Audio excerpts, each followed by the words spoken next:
I left my notebook over in the green room. I don't seem to have it with me, isn't that? Well, that's really lame, Braden. Well, who let the dogs out is the theme of the show today. It's time for CARA's annual Dog Days of Summer, where you get a chance to see dogs that you might want to adopt.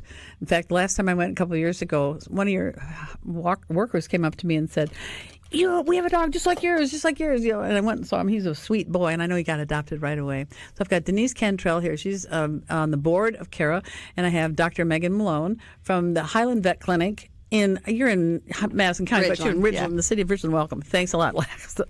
Oh, dear. Got my stuff now. And so it's fun to have a veterinarian with us as well. And you also are a sponsor, aren't you? We are, yes. How did you get to do that?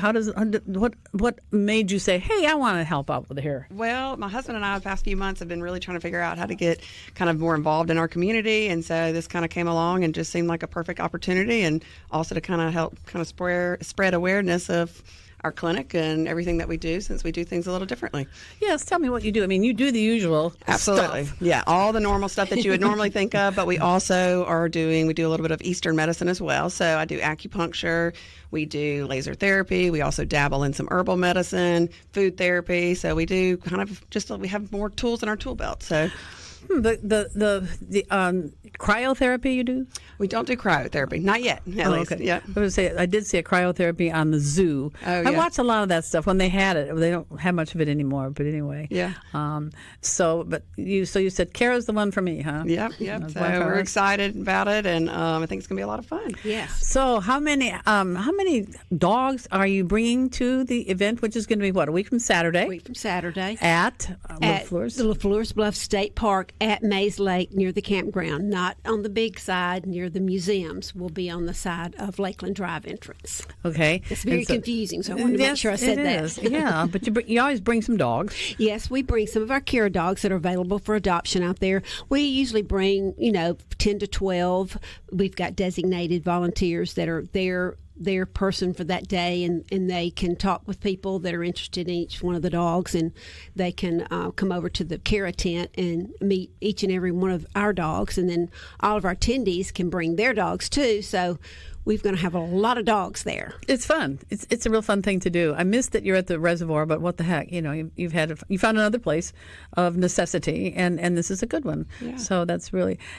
Over the years, Denise, has there been a reduction in dogs that you get? Are people learning about spay-neuter, or are we still pumping them out and having to adopt them? Yeah, no, I don't think it's slowed down, and don't think it's going to slow down anytime soon. Why is that? Why do people not do the responsible thing? I don't understand that. I don't know. We encourage it when they come in through puppyhood. We try to tell them, when they turn 5 or 6 months old, let's go ahead and get them spayed and neutered.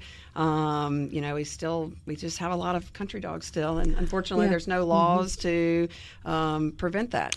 Well, when we got this dog, Bert said, "Wouldn't it be fun to have a litter of dogs?" I said, "No, it wouldn't be fun. It's a lot of dirty work, and it's expensive." Yes. And so, he heard that word, and it's like, oh, okay. But no, it's you don't breed indiscriminately, or you don't breed because you think it's going to be fun. Serious breeders, that's another thing. But for a backyard, no. We have a lot of people that just want to do it so their kids see it once, and that's not fair to the animals. And we used to have a woman who lived in my neighborhood at the reservoir who we had a problem with feral cats, and she would trap every a month or something like that, and take them to the spay-neuter place, and it really made a difference. Yes. Now, the clinics in town we have actually a discount spay-neuter program that it's not free, but you can contact CARA, call us and get more information on that, and at least it's a way to get a little bit more economical in your pet care, especially for that, which is really needed. Oh, yeah. Well, what are some of our medical problems that we also persist with, especially down south? I think of heartworm, but what else do we have? Heartworm's a really big one. This time of year, heat stroke. So really, we just have, obviously Mississippi, it's extremely warm, and with heat stroke, you leave your dog out too long, or dogs that have really short noses, they just can't be outside for very long. So if we can keep them indoors, or if they have to be outside for a period of time, make sure they've got shade, water, a fan, can. And, but don't walk your dog in the middle of the day. We want to try to walk them first thing in the morning, late at night. But we see that, unfortunately, quite often during the summertime. How do you know that your dog is having heat stroke? Is it just laid out? Laid out. Their tongue can be really, really red or even white. White gums, too? Mm-hmm, can be if it's more advanced, but vomiting, panting excessively, just can't catch their breath. So if you see anything like that, the best thing to do is obviously call your veterinarian. But you can cool them off. Don't use like really, really cold like water. You're going to want to use like damp water. Warm. I apologize. Just regular room temperature water. Oh, Can't talk. That's okay. And a fan. And then, you can put a little alcohol on their ears and their paw pads. That helps to cool them off. But then you want to pack them up and take them to your vet so that they can intervene. Well, I never thought of this until I've seen other people worry about it. I've always walked my dog in the summertime. Sure. And I never think that the pavement is hot. And the pavement is terrible. Yes. Especially asphalt. If you don't want to walk on it barefooted, they don't want to walk on it barefooted. We don't think about it particularly, but that's a real concern. So there are boots they can put on. Absolutely, yeah.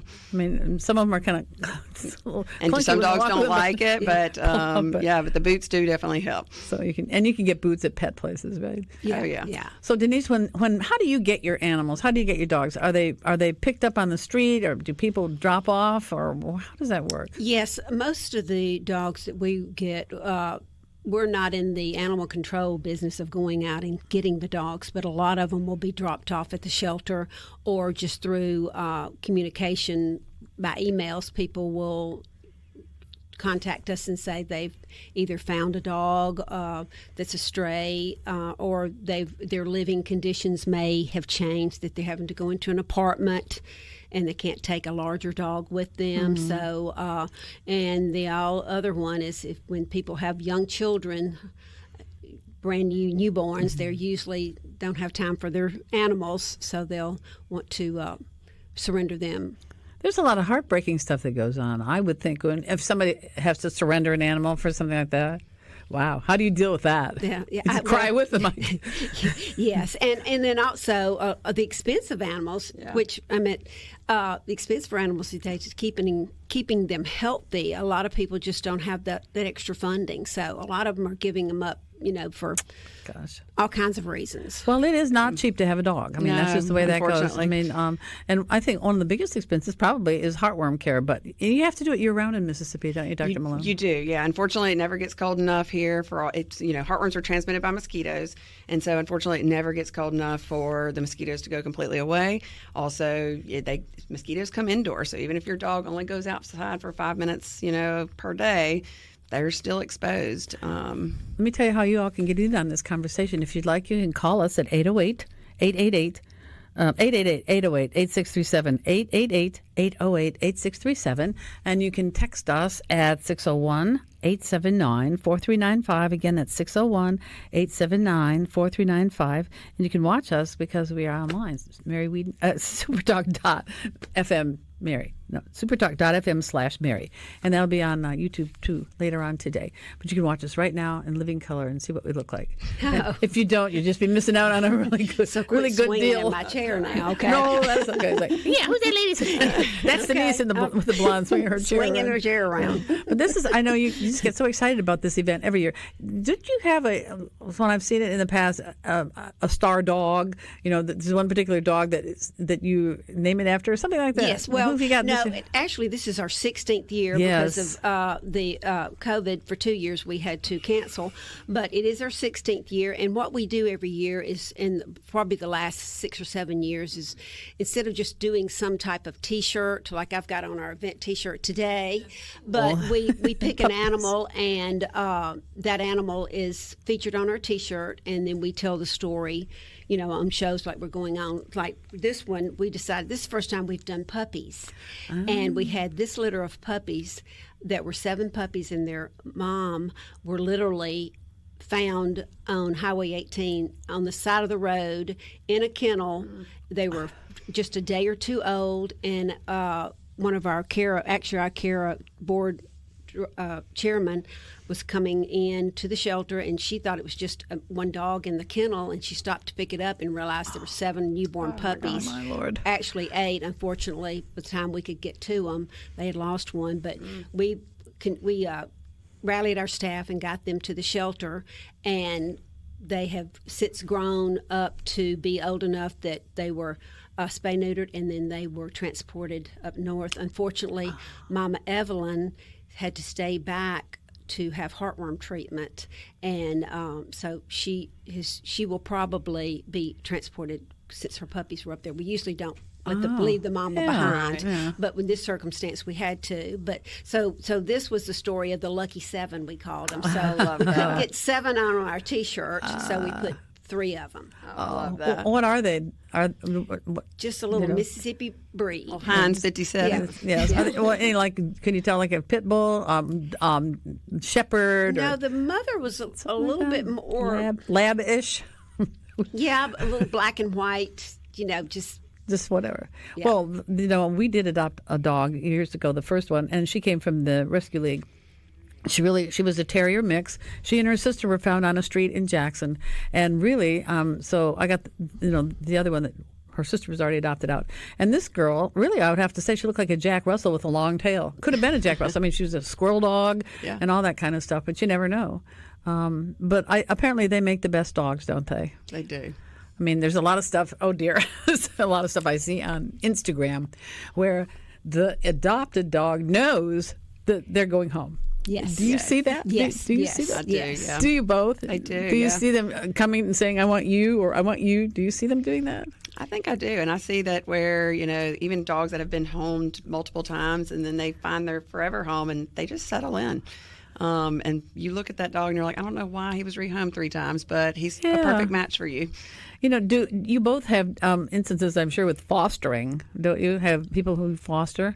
I would think I would be a foster failure. I mean, that's so that. Absolutely. But I mean, are most of the fosters failures, or are there some true fosters? There's some true. We've got a couple of families that are true fosters, and they are wonderful because they will take in right now. One of the families is taking in 2 of our senior dogs, and senior dogs and nursing mother dogs or pregnant mother dogs. The shelter just really isn't the most conducive environment for those types. So we are always looking for fosters. So if anyone happens to be interested in fostering, they can go to our website, carams.org, and there's a section where you can read more about how you can foster for us. It's very rewarding. We will help with all the medical expenses, of course, but it gets an animal out of the shelter and into and it also makes them more acclimated to family life, home life, and it gets adopted a little bit easier. Thing, I think dogs are far brighter than we give them credit for. I mean, I think they're just, their minds are pretty great. But how do you explain that, yours is going to be here for just a few months, and then you'll go to, you can't. I don't know if you really can, but just love. They understand love. That's about it, huh? One of the things, I do watch a lot of pit bulls and parolees, too. And there are people who will specifically go for senior dogs, and they'll say, I want the dog that has the most needs. It's gosh. I love that, yeah. That would be, but they're very amenable to it. It's fine. Maybe they only have that dog for a few months, but they're fine. They deserve that last little bit of love. Exactly. Even some of the dogs who've always lived in a crate or a kennel all their lives, but the last part of their lives is good. Yes. Right. So you do see that. Wow, that's amazing. Yeah. So do you have, Dr. Malone? Do you have people who drop off to you? They'll come to your vet clinic and say, "Here, please take my dog," or to be given away. It's like we don't know what to do with it. Yeah, I mean, we've had a few. Unfortunately, I can't say yes to everybody because I can't. You're not in the business. Do that. But we do kind of redirect them as far as where they can go and help them however they can. Obviously, we can scan everybody for a microchip. Microchips are important so that we can help find their rightful owner if they've got one. But yes, we do unfortunately have people that come to us to try to do that.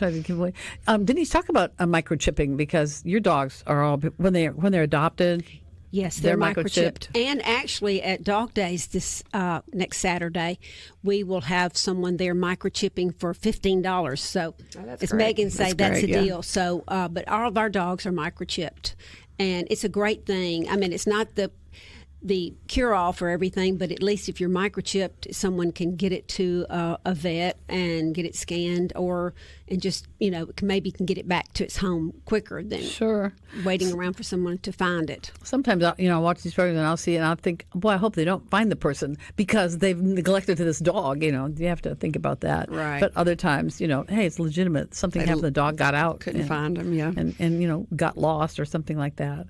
My dog, she's microchipped. Easter Sunday, that little stinker. My electronic fence is broken at the moment, and she slipped away. The business about you turn your back, and they're gone. So I was up and down my street looking for her, blowing the whistle and everything like this. And this is so amazing. Most people were not outside. But anyway, there's a man on the other side of the street, and I said, I'm looking for Heidi if she's here. So anyway, I went down the street and went around the corner, and I'm over on the next street, and it turns out this car came along, and the lady said, my husband's got your dog. She was walking down the sidewalk. I said, what? So that little stinker, what she did was, she waited till I got out of sight, and then she came out from where she was walking home. Honestly. She had the best time. She had a great time. I don't know. See, because she's on a special diet now. She probably found, God knows what she found to eat. There's no telling. But anyway, but it, I didn't need a microchip in my neighborhood, but you never know. Yeah. And I thought when I got her, we wanted to get one right away, though. I thought, well, you probably have to make an appointment, right, for a surgery. And the doctor goes, no, it's in a syringe. It's a shot. Yeah, that's all it is. It's not a big deal. Yeah, it's just a needle, and it just goes in between the shoulder blades, and something goes in there, some little like a stent or something. Yeah, And how does that work? So, as far as the microchip goes, wait a second. Oh, that's it. Listen to this.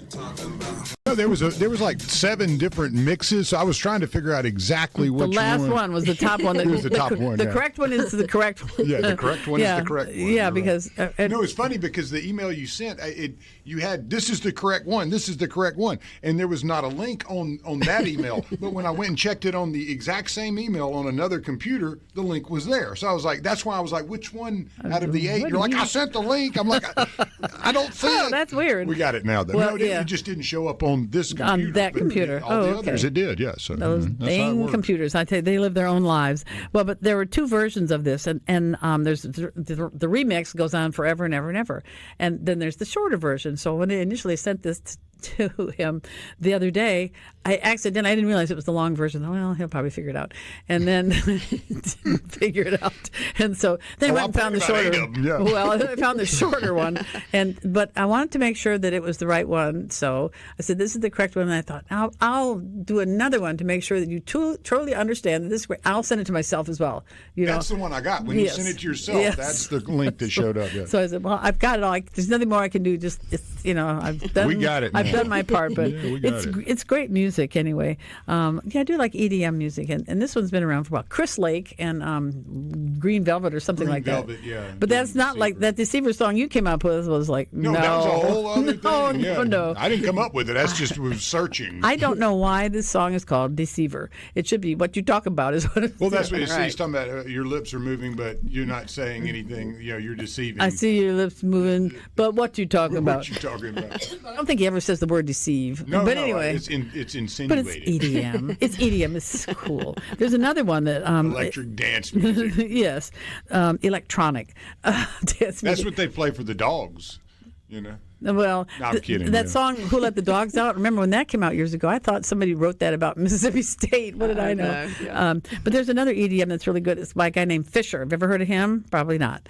It's called Loser, and it's just so great to listen to, but it wouldn't work here. But dogs, the talking thing did. Anyway, back to our show. We've got Denise Cantrell. She's the board member of CARA, getting ready for the Dog Days of Summer a week from Saturday, a week from tomorrow, at LaFleur's Gallery, not LaFleur's Gallery, LaFleur Park.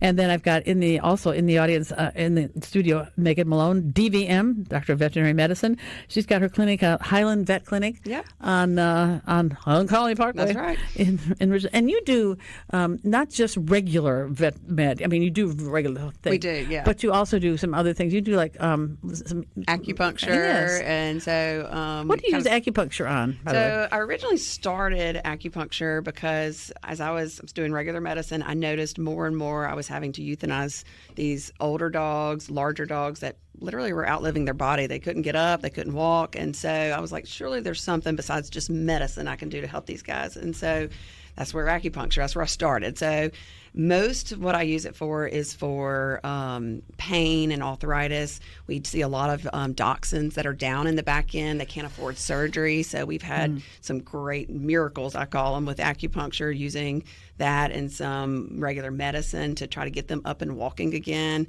But acupuncture also you can use for allergies. You can use for anxiety. Yeah, cancer patients. It helps with appetite, like stimulates their appetite. So nausea. So there's a lot of things that we can use acupuncture for.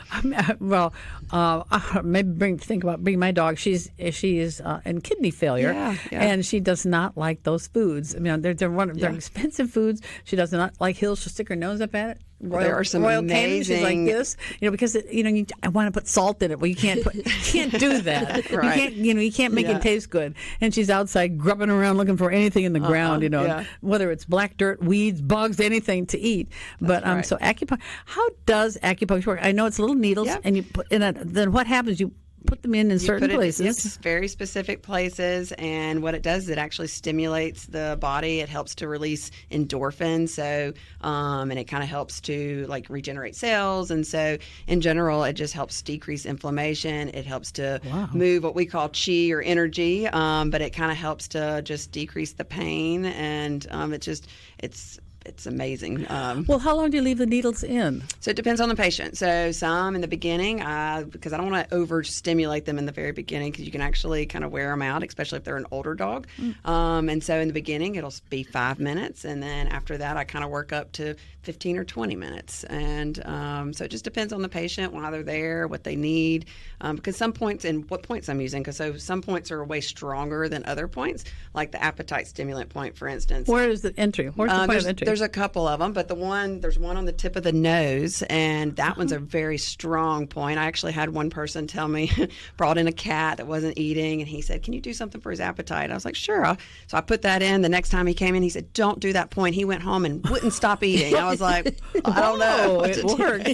Oh, wow. Yeah. So, so it just kind of depends on the patient and what we're treating, but usually 15, 20 minutes is about a normal treatment time. And they're supposed to stay still. You can't just go walking around. They do, and some patients tolerate the needles better than others, but a lot of them get relaxed, start yawning, get sleepy. That's very normal for that. It's not pores, is it, that the needles go into, or is it pores? It's more of like your fascia, so like kind of the tissue underneath your skin or even the muscle layer. So it's not necessarily pores, it's more of just the location on the body.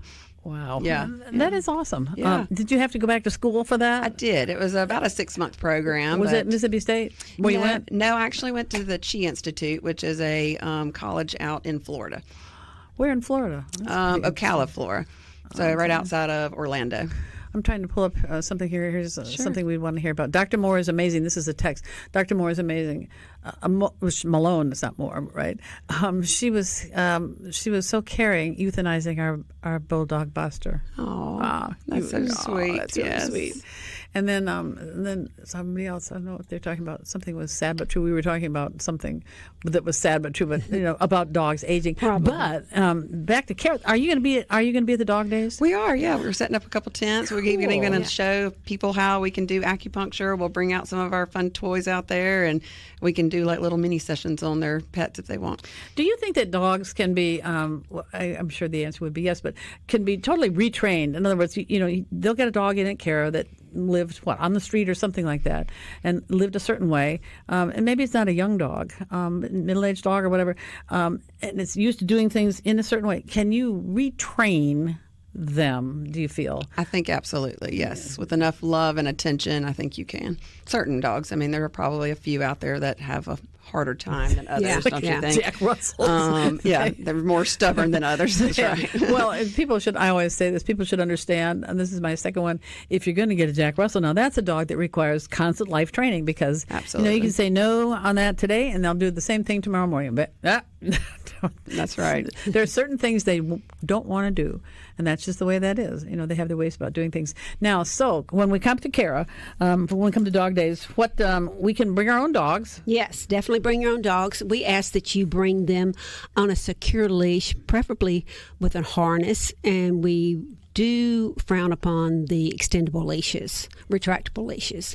They're you can't keep your dog under control. They're not as sturdy. And we want everyone to be able to have their animals under control because we do expect probably 2 or 3 at least 100 dogs with their owners.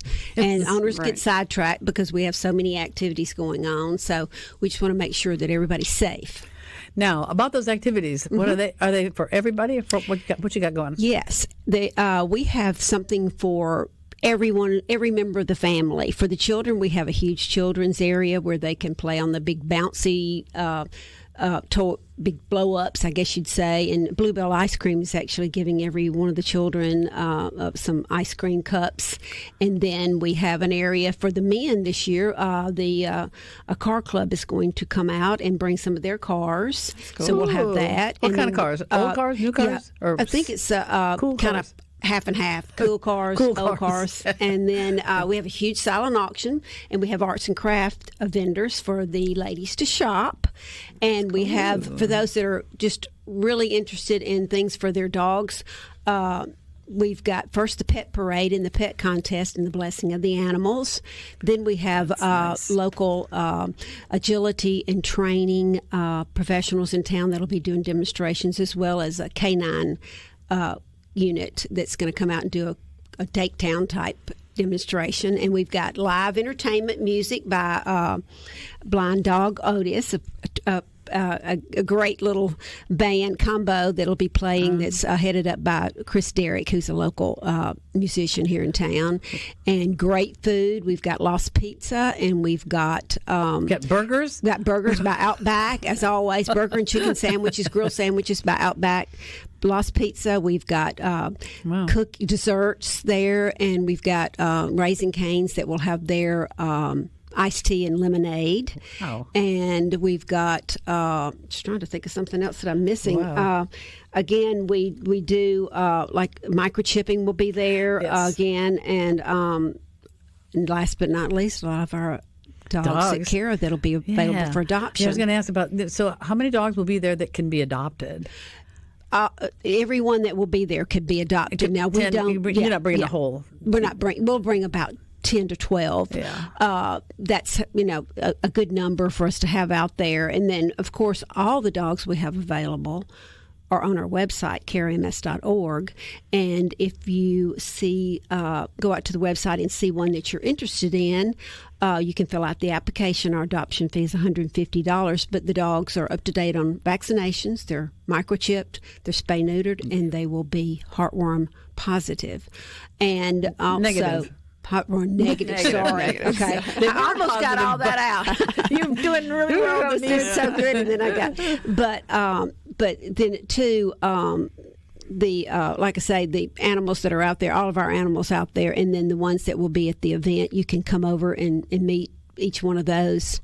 During the day. Can you meet Dr. Malone over here? Absolutely. Yes, you can meet her. And Dina Dickerson is going to be there. She's been on this show, folks. She's a trainer. She's one of our trainers, and she's going to be over by the CARA dogs, and she's going to be using our dogs with her training sessions. And Bark, which is the Brandon agility running canines.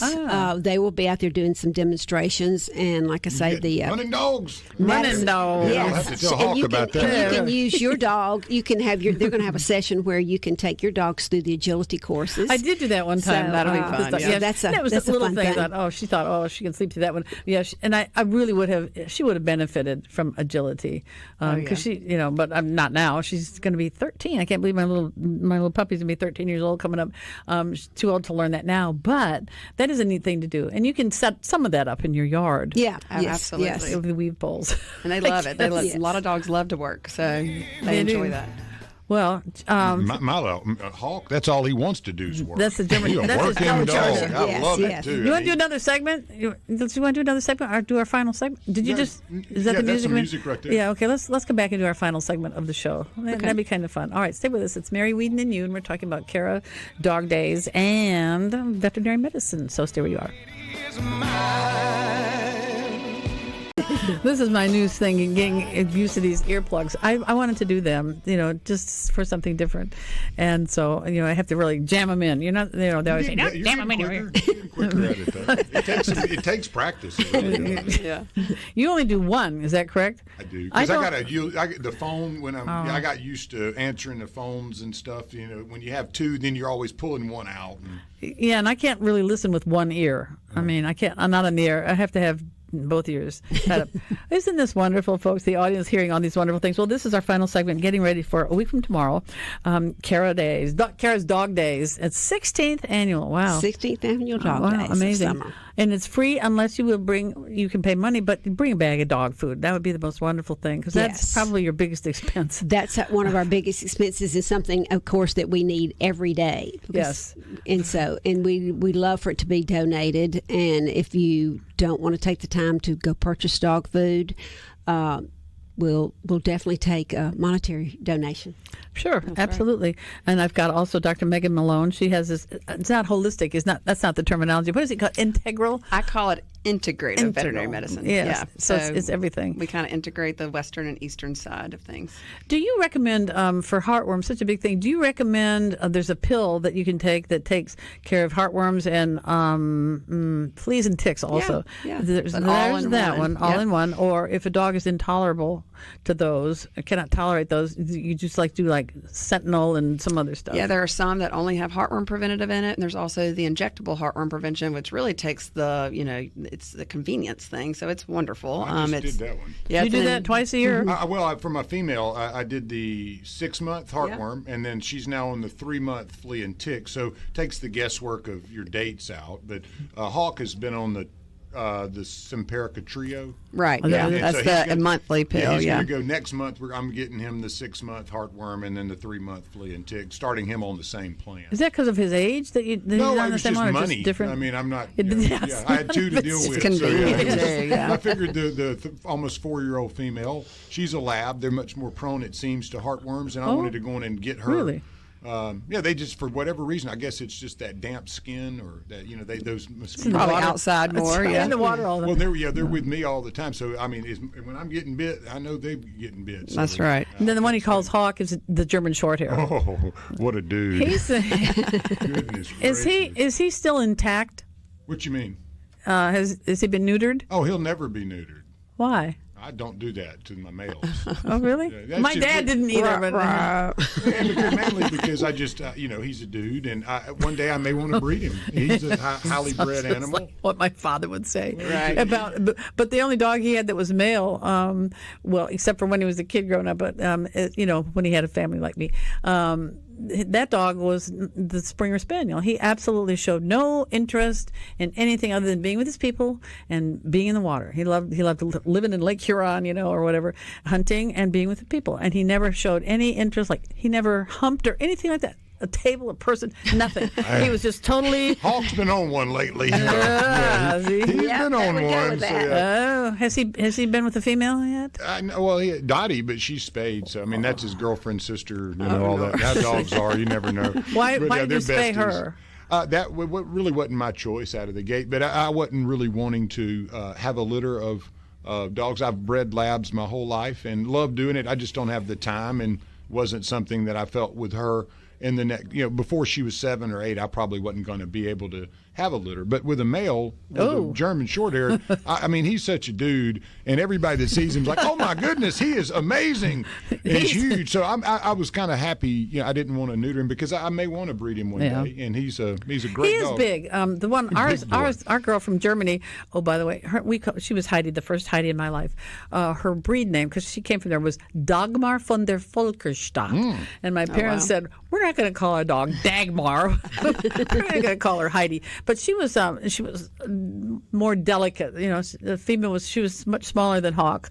Not a mid-sized dog, but she was a big, but not as big as he is. I mean, he's like a giant boy. Out of his litter, he's probably 6 inches taller than everybody. Oh, that explains it. Beast. Yeah. And he's just white with spots. He's got the tick and then a brown chocolate head. Yes. So he's it's really symmetrical. But he's a beauty. That was my first German Shorthaired. I'd always wanted a higher energy field dog, being somebody that spends a lot of time in the woods, and it's been a great companion for the female Dottie, who obviously is not as fast but she can't be slow. But yeah, she's learned that if she wants to play, she's going to have to pick up her game with this dude because he can run. And they have the biggest time together. I never have one. I always like to have two. That's nice if you can have two. So anyway, back to dog days. Before we go, we want to go over a few things. So when you come to dog days, you can donate a bag of food. You must have your dog on a controlled leash, regular size leash. Yes. And a harness if preferred, if you prefer to do that.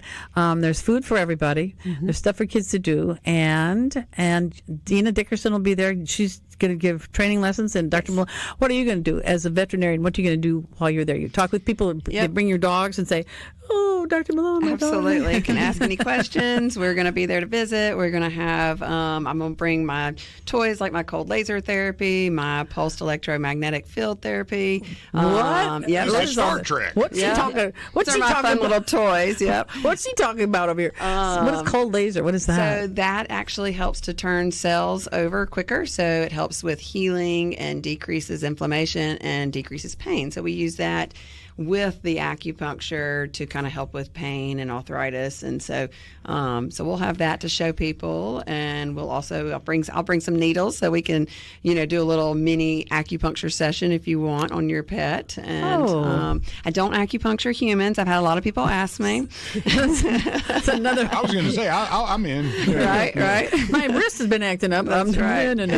And we should mention you are a sponsor. I am. And everybody loves sponsors. I know, like the jazz people love sponsors, and CARA loves sponsors too, right? Yes. I will say that the Highland Vet is our host sponsor, and we have a Paul Moak Subaru that's also a sponsor with Outback and Chipper and Coco. So sponsors are the main part that helps us keep this event going. Yeah. The upfront monies that will cover all our expenses. So we are very thankful for our sponsors, especially the Highland Vet. Oh, yeah. Thank you. Was there ever a time when you didn't get every dog that you brought adopted? Silly question, but, they're all they want homes. And so, by the way, you won't necessarily see a dog and somebody said, well, I want to take that dog home with me. It doesn't work that way, does it? No, we have a little process. We have an adoption committee, so we like to let our potential adopters complete an application so we can get to know the adopter as well as them to get to know the dog, make sure they're responsible pet owners, check their vet records, and so that takes a little time. But, if you think you're coming out to adopt a dog and you see one online, you might watch our Facebook page. We're going to, this next week, really put a lot of information out there, and we'll be featuring, starting today, I think some of our CARA dogs that will be at the event. So if you think you're interested, you could go ahead and get online and complete the application now, and then you can meet the dog then, or we can go ahead and approve your application and you can come on out to the shelter and meet them before the event. And I bet you more than one person might say, oh, I want that dog. Well, I do too.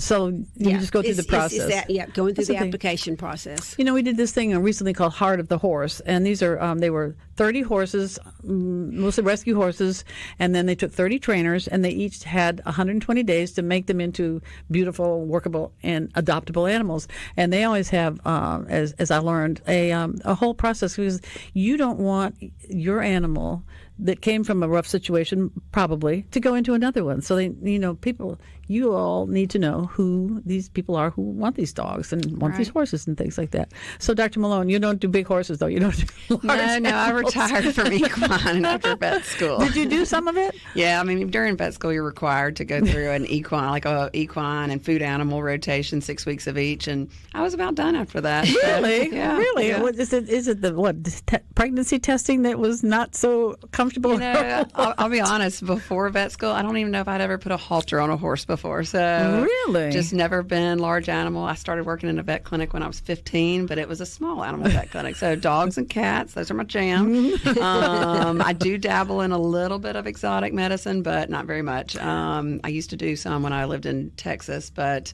kind of retired from birds as well. So birds, well, that's another whole thing. Birds are, it's a whole... It's just a lot, you know. You do not want to have a bird in your business if Hawk came by. Well, this one time with our German short hair, because I'm cracked on trying to find out if Hawk's got a soft mouth. Ours did. She would retrieve raw eggs, and that was really cool. One day, she and I were over at a friend's house, and the friend had a parakeet and a dog. And anyway, we're watching TV. The girl went out in the kitchen, and she started screaming at my Heidi. And I'm, what in the world? So I went out there, and here's my Heidi with this little parakeet that she didn't chomp down on it, but she pointed, probably because all by herself, probably pointed the whole thing. But she put the bird in her mouth, and it died of fright. But I had to scold Heidi, and I felt terrible because she did the right thing. Right. But anyways, so what his dog would do. Maybe we can't talk about that on the radio. Listen, we're out of time. So much. I'm so glad you stayed and had a good. So okay, it's the 7th of May. 7th of June. So, yeah. God. 10 until 3 p.m. Okay. At LaFleur's Bluff State Park. Off Lakeland Drive. Don't miss it, folks, okay? Yes. And you're going to order up some good weather, right? Yes, please. All right. And so Denise, you'll be there as well. Yes, Denise Cantrell, she's the CARA lady. Dr. Megan Malone will be there. All kinds of folks will be there, including you of Mary Wieden and you. All right, everybody, have a good weekend. See you on Election Day.